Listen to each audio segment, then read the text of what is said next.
I just got this from Broadway Limited. I've got an FTH, but I'm selling it. It runs a lot better. It quit smoking on me for some reason. Should be smoking. But I've done a couple of things. I've been doing some 3D printing, so I didn't like the courthouse I have, so I 3D printed this one. That's 3D printed. That whole building's 3D printed. Yeah. How hard is it to get I'm sorry, Sam. How hard is it to get the software to put in the print? It's simple. There's a guy named Tim How you doing?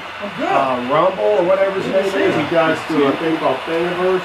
The guy's incredible. He builds everything. The liquid was there. And he can dip them and bombs. They'll give you the File. Yeah, it just goes right to my printer. Well, back over here, I just put the telephone poles up and